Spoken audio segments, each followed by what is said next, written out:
আমরা বিরতির পরে আবারও এই আলোচনায় ফিরে এলাম। আমার কাছে মনে হয়, আপনাদের কাছে মনে হয় কিনা, আমাদের যে চিকিৎসা বলতে আমরা যেরকম অ্যালোপ্যাথিক চিকিৎসা বলছি, এবং এই চিকিৎসা যেভাবে পণ্য হয়ে গেছে এবং এই চিকিৎসাটা ক্রমাগত যেভাবে নিজের দাম হাঁকাচ্ছে,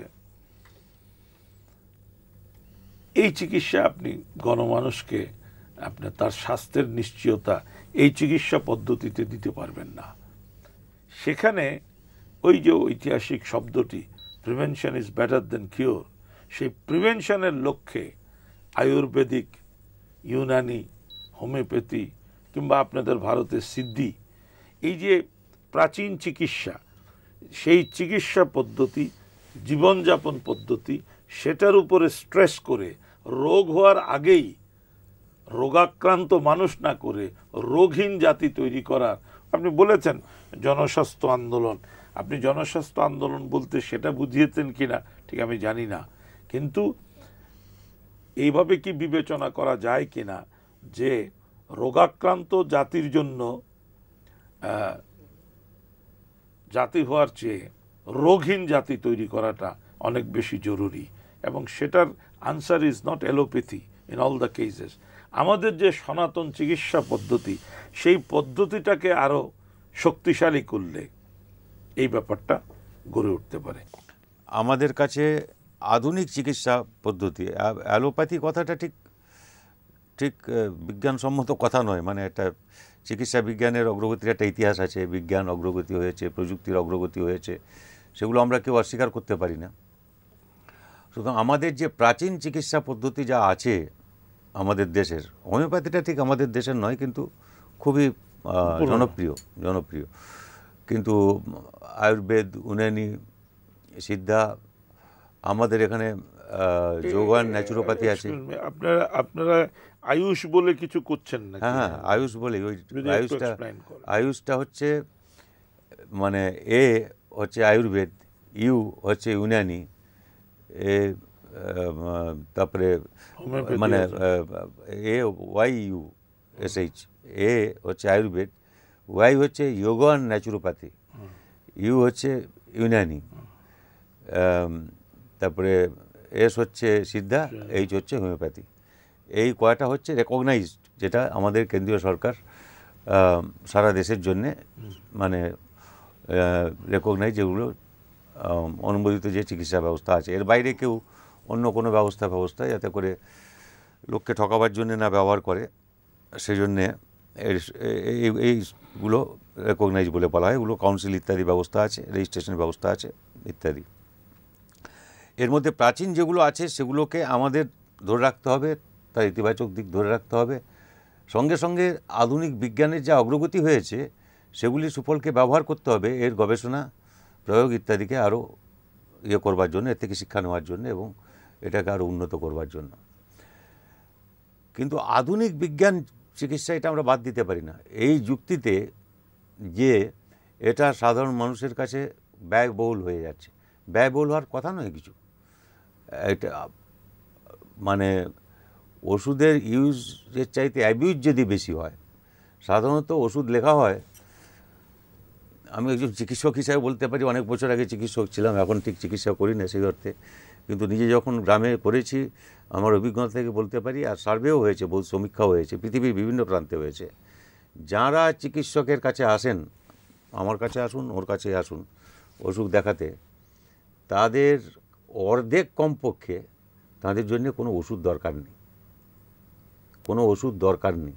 আমি আবার বলছি, এখন যেটা হচ্ছে কলকাতায় ধরুন, আমি জানি না ঢাকাতেও হবে নিশ্চয়ই, সর্দি, জ্বর, ঠান্ডা, ভাইরাল ফিভার বলে যাকে, ফ্লু ইত্যাদি, ওটা আমাদের শাস্ত্রেই লেখা ছিল যে যদি আপনি চিকিৎসা করেন তাহলে আপনার 1 সপ্তাহ লাগবে, আর যদি চিকিৎসা না করেন 7 দিন লাগবে। এই হচ্ছে পার্থক্য। কেন ওষুধ দিই আমরা, এবং অযথা ওষুধ দেওয়া হয়, এইটাই তো ব্যয়বহুল করে তুলেছে। কারণ ফার্মা কোম্পানির সঙ্গে চিকিৎসক সমাজের একাংশের যে যোগাযোগ, জেনেরিক, যেটা বাংলাদেশে আমি ঠিক জানি না এখন কি হয়েছিল মাঝখানে, এইটুকু শুনেছি আমি ঠিক ভালো করে জানি না এখনকার অবস্থা কি, জেনেরিক নামে ওষুধ লিখতে হবে। অর্থাৎ ঠিক যা দরকার সেটুকু লিখবো, যেটা দরকার নয় লিখবো না। আধুনিক বিজ্ঞান আমাকে এটাই বলেছে যে অনেকের কোনো ওষুধ দরকার নেই। একজন ভালো ডাক্তার হচ্ছেন তিনি, যিনি ওষুধ শেষ অস্ত্র হিসাবে ব্যবহার করেন। একজন ভালো সার্জন হচ্ছে তিনি, যিনি সার্জারি লাস্ট রেসর্ট হিসাবে ব্যবহার করেন। এইটাই হচ্ছে আধুনিক বিজ্ঞানের শিক্ষা। কিন্তু এটা অপবিজ্ঞান যেটা করা হয় অনেক সময়, যেটা বিজ্ঞানের প্রয়োগ করা হয়। কাজে এদের মধ্যে একটা সমন্বিত ব্যাপার দরকার। আর রোগ প্রতিষেধক ব্যবস্থা, রোগ যাতে না হয়, আমি যে বললাম আপনাকে যে শৌচাগার তৈরি, এটা তো রোগ না হয় যাতে, সাক্ষরতা রোগ না হয় যাতে, পুষ্টির জন্য আন্দোলন অভিযান, এটা রোগ না হয় যাতে, এগুলোর উপরে আমরা সবচেয়ে, এই যে নিরাপদ পানীয় জল, প্রতি 2-3টা ব্লকে একটা ল্যাবরেটরি করেছি আমরা জলের গুণমান দেখবার জন্যে, বায়োলজিক্যাল, কেমিক্যাল সব রকম, রাসায়নিক, জৈব সব রকম কোনো দূষণ আছে কিনা দেখবার জন্যে। এবং সবচেয়ে বড় হচ্ছে শিক্ষা, নারী শিক্ষা, জেন্ডার গ্যাপ ইন লিটারেসি। এটা আপনি যদি আমাকে বলেন একটা কোনো স্বাস্থ্যসূচকের উন্নতি ঘটাতে সক্ষম একটা কোনো পদক্ষেপ বলুন, তাহলে আমি বলবো এটা। এই জিনিসগুলো হচ্ছে সবচেয়ে গুরুত্বপূর্ণ ব্যাপার। এটার জন্য অ্যালোপ্যাথি, হোমিওপ্যাথি, আয়ুর্বেদ এসব নিয়ে তর্কাতর্কি করে কিছু লাভ নেই। তারপরে মানুষ যেটা চান সেটা হবে, মানে যে যেটা চান সেটা করবেন। কিন্তু আমরা নিজেদের জন্য চাই আধুনিক চিকিৎসা ব্যবস্থা, আর গ্রামের লোকদের জন্য বললাম তোমরা হোমিওপ্যাথি খাও, এটা ঠিক হবে না। আমি যদি বিশ্বাস করি আমি নিজে খেতে পারি, যার ইচ্ছা খেতে পারে, সেই অপশনটা অ্যাভেলেবল হতে হবে।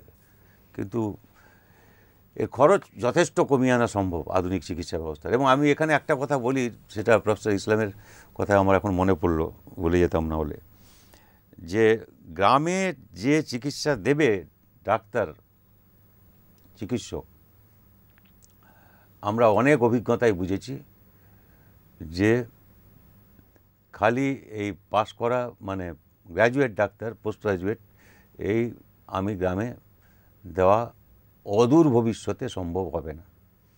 বিশ্বের অভিজ্ঞতাও তাই বলে, এমনকি উন্নত বিশ্বের, খালি উন্নয়নশীল বিশ্বের না। আমাদের এখানে ছিল এই যে সব মেডিকেল কলেজ হয়েছে, এগুলো অনেক সময় মেডিকেল স্কুল ছিল। এখানে LMF, LMP এই 3 বছরের কোর্স ছিল।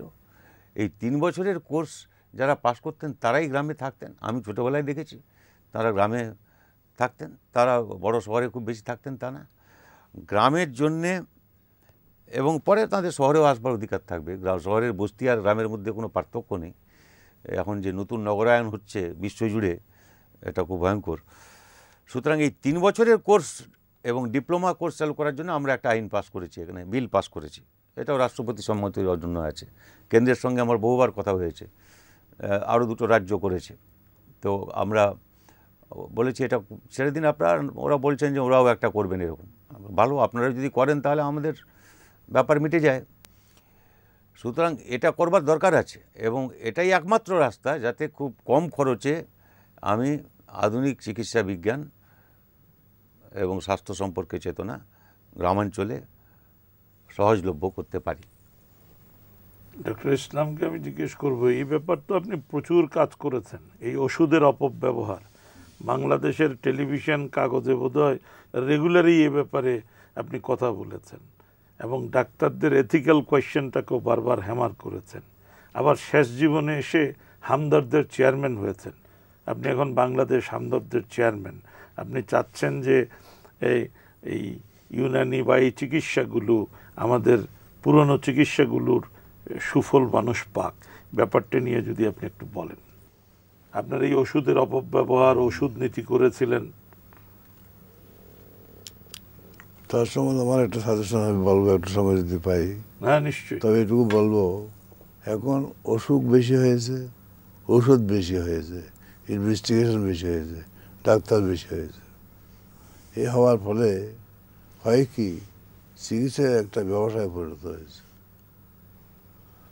পরে একজন রোগী যদি ডাক্তারের কাছে যায়, আমি তো শুনেছি কী অসুখ 4-5 লাইন করে দাঁড়িয়ে, কী অসুখ প্রেসক্রিপশন লিখে দেয়, কী অসুখ প্রেসক্রিপশন লিখে দেয়। যেখানে ওইরকম কথা শুনে পট করে প্রেসক্রিপশন লিখে দেয়, তাহলে একটা ওষুধ দিতে হয় না, 2-3-4টে ওষুধ দিয়ে দেয়। আর সম্ভবত এখানে আমি জানি না আপনারা পেয়েছেন কিনা, ওষুধে কতগুলো ওষুধ শেষে গোল্ড, সিলভার লেখা থাকে, যে বেক্সিম গোল্ড, বেক্সিমকো কোম্পানি ওষুধ বের করে বেক্সিম গোল্ড, মানে এটা সোনার যেমন খাঁটি এটাও তেমন খাঁটি।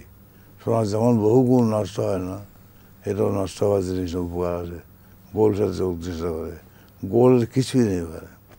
আর একটা কথা বলে A to Z, আমাদের সারা বিশ্বে 1000 বছর যদি পৃথিবীর বয়স হয় বাড়া, এই 1000 বছরেও ভিটামিন A থেকে Z পর্যন্ত হবে না, করে সম্ভাবনা হবেও না, কিন্তু A to Z আমরা চালাই দিচ্ছি। তৃতীয় কথা হলো, একটা ওষুধের বাইরে লেখা থাকে 15-20টা ওষুধের নাম লেখা থাকে, এই 15-20টার মধ্যে একটা 2টা ওগুলো নেই, মিথ্যে একদম। কিন্তু কেউ পরীক্ষা দেখছে না কোয়ালিটি কন্ট্রোল করে হয় কিনা, ওরা সার্টিফিকেট পেয়ে যাচ্ছে। ওই যে একটু আগে ঘুষের কথা বললাম, পয়সা দিলে পারমিশন দিয়ে দিল। আর ড্রাগ পলিসিতে আমরা বলছিলাম এই ড্রাগ নিষিদ্ধ, এই যে ফেন্সিডিল আমরা সবার আগে ওটা বন্ধ করে দিয়েছিলাম। এই যে আপনার মানে মানে অ্যাংজাইটি সাইকিয়াট্রিক ওষুধগুলো কতগুলো বন্ধ করে দিলাম।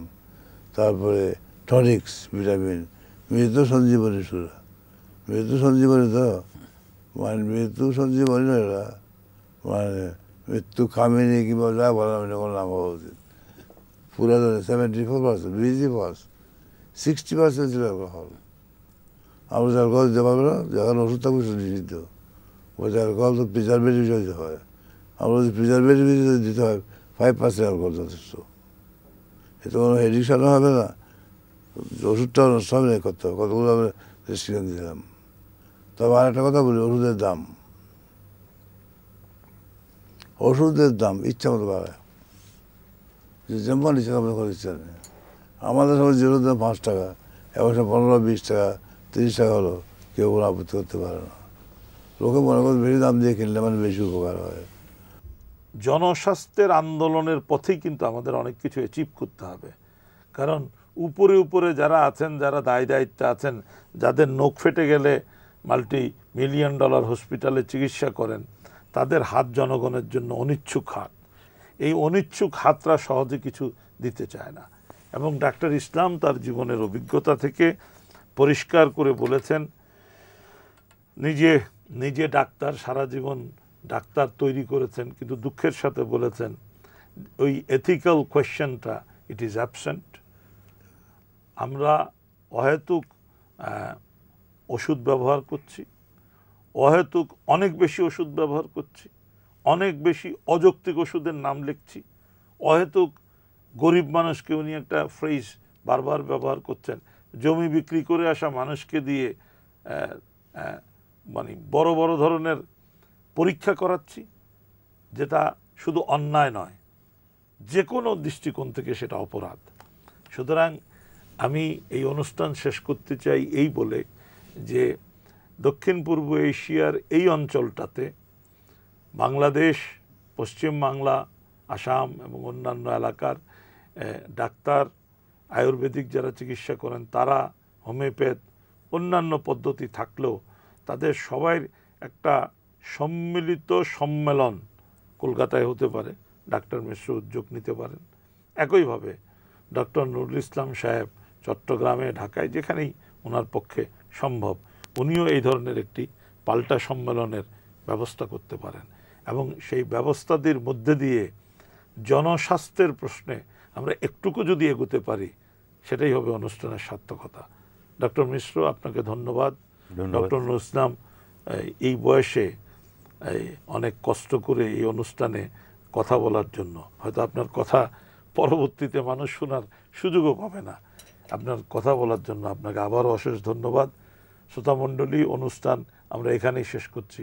সবাইকে ধন্যবাদ, ভালো থাকুন।